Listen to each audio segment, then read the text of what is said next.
¿Y qué pasó cuando vino? ¿El cambio fue radical o no tanto cuando asume la nueva gestión con Pulgar Vidal? ¿Qué pasa ahí?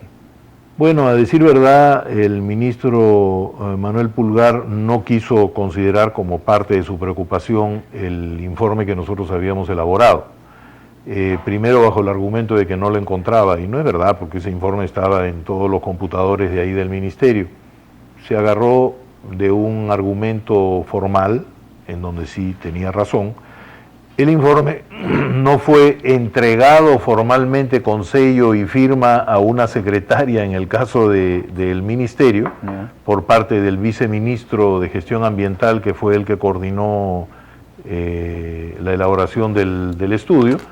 Mi viceministerio también participó en el estudio, hubo en total 25 técnicos del ministerio que participaron en la lectura y elaboración del informe, y cuando el informe se entregó al primer ministro, a Salomón Lerner, tampoco hubo un ingreso por mesa de partes. Se agarró de ese argumento para decir que el informe no existe, y no es verdad que no exista, sí existe el informe, y no ha querido leerlo con detenimiento, ha preferido coordinar con el primer ministro Valdés para la contratación de los peritos internacionales, lo cual me parece bien que se haya recurrido a estos peritos, y ahora están en un proceso de desconocer el peritaje alternativo que ha encargado el gobierno regional de Cajamarca. Y que goza de bastante legitimidad, según las encuestas también, ¿no? Sí, casi la misma que tiene... goza de legitimidad.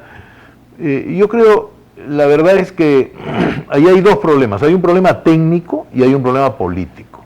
El problema técnico es que ese proyecto, tal como está diseñado, es un proyecto que va a afectar enormemente las fuentes de agua. Uno, ese es el tema técnico. Y eso hay que mostrarlo, y si esa afectación se produce, hay que buscar la forma de mitigar este daño que se va a provocar a las fuentes de agua en Cajamarca. El otro es un problema político. El problema político es que en Cajamarca nadie quiere a Yanacocha. O la mayoría, por lo menos. O la mayoría, salvo los 8.000 trabajadores que van a tener el empleo durante 5 años y después eso baja a 3.500 o 4.000. Ellos sí, por supuesto, son gente que va a perder una fuente de trabajo. Y Hugo, volviendo al tema del agua, ¿qué entonces se podría hacer para garantizar que el país pueda tener un abastecimiento de calidad y para todos? Yo creo que básicamente dos cosas. Uno es iniciar un proceso de protección de lo que son las fuentes de agua. Comenzando por, ¿cuáles son las principales? ¿Los glaciares? Sí, los principales son los glaciares, en donde nosotros no tenemos un mecanismo de control, porque eso tiene que ver con el calentamiento global. Por supuesto, insistir internacionalmente. Ahora, viene lo de Río más 20. Río más 20. Y Río más 20, ahí se está llevando una posición país, ¿no es cierto?, en torno al conjunto de temas que ahí se van a discutir. Uno de ellos es el del agua. En este tema es algo, Río más 20 para el público es el balance y las futuras acciones a 20 años de la conferencia de Río, que fue la primera conferencia mundial sobre el cambio climático, ¿no es cierto? Sobre el cambio climático, que tiene 3 convenciones. La Convención de Cambio Climático, la Convención de Desertificación y Recursos Hídricos y la Convención de Diversidad Biológica. Resulta que todos han estado preocupados por la Convención de Cambio Climático, pero no le han hecho casi caso a la Convención de Desertificación y Recursos Hídricos y tampoco a la Convención de Diversidad Biológica. La posición peruana era entrar en un proceso de debate sobre las 3 convenciones. Este aspecto es un aspecto que no ha sido cambiado por la nueva administración del ministerio, al contrario, ellos han afirmado lo que nosotros estuvimos trabajando durante estos 4 meses, y eso me parece bien. Estado, pero bueno. Eso es parte de una política del Estado peruano, y eso me parece bien. El otro tema que se va a discutir en Río más 20 es la llamada economía verde.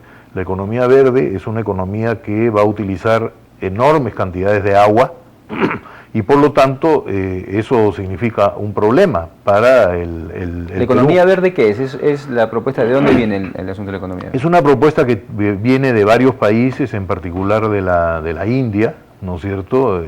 Incluso el año pasado se llevó a cabo una reunión en Nueva Delhi y yo asistí ahí como viceministro, impulsado también por algunos países latinoamericanos, que lo que busca es digamos, darle un contenido ambiental, ¿no es cierto?, a los temas económicos y sobre todo a los temas de la relación con la agricultura.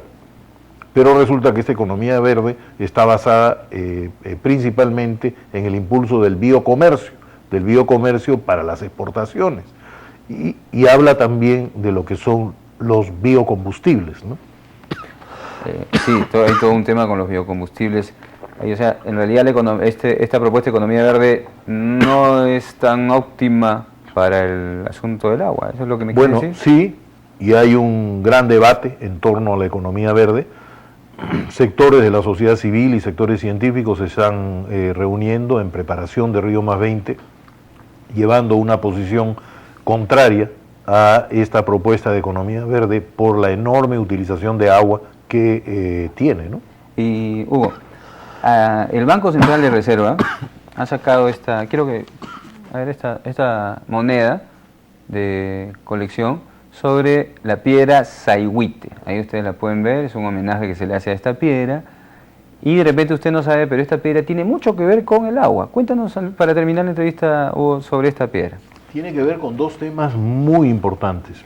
Uno es que esa es una propuesta, más que una propuesta, una práctica que tenían los incas en este caso de ordenamiento territorial, de zonificación ecológica y económica. Ordenamiento territorial. Por supuesto, y esta es una maqueta de ese ordenamiento territorial. Y lo otro es que tiene que ver con el agua, justamente el ordenamiento territorial para un mejor uso de esta agua escasa, que ya en esa época era escasa. No hay que olvidarse que entre entre el año 1000 y 1300 se produjo en el planeta un conjunto de elementos de calentamiento global y de grandes sequías, y por lo tanto los incas, que son básicamente desde 1400 en adelante, heredaron una serie de sistemas de ahorro de agua. Y la piedra de Sayhuite significa eso. Justamente es un tema que ha estudiado mucho el arqueólogo Kaufman, ¿no es cierto? ¿Y se aplica en alguna medida, en alguna zona? Bueno, en este momento no, no se ha estudiado a fondo como para repetir o tratar de reproducir estas tecnologías que ellos utilizaban en esas épocas, ¿no? Bien. Es un elemento más bien simbólico, me parece excelente que el Banco Central haya sacado eso, ¿no? Hugo, te agradecemos esta perspectiva que nos has brindado, y finalmente, ¿qué recomendarías al gobierno, del que ya no eres parte, para abordar idóneamente el tema del agua en el país?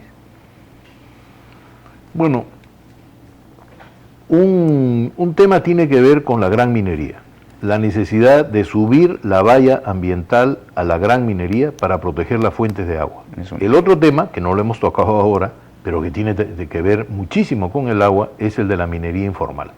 La minería informal, dicho sea de paso, es algo que no ha estado diciéndose en los medios, pero en la gestión en la que nosotros estuvimos, mientras que uno de los viceministros estaba viendo el tema de Congo y de la gran minería, el otro viceministro, en este caso yo, estaba viendo lo que es la minería informal en Madre de Dios, y teníamos una propuesta que se le entregamos al nuevo ministro, que lamentablemente no la consideró de tres había trabajado, o sea, no es que no se había hecho nada. No, por supuesto se había trabajado y estábamos coordinando eso. Este tema tiene que ver con el agua también, porque el agua de la zona de la selva está siendo fuertemente afectada a consecuencia de esta minería informal. Entonces es necesario impulsar este tipo de programas que permitan proteger nuestra fuente. Así es.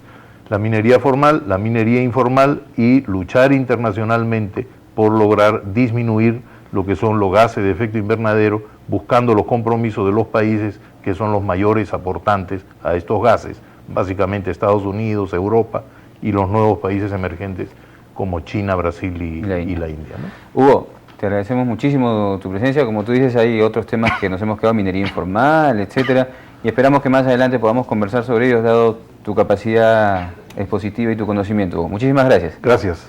Bien, amigos, entonces hemos conversado acerca de estos temas tan interesantes, de qué se tiene que hacer para que el agua se preserve y para que no haya gente y poblaciones que se mueran sin tener este líquido elemento.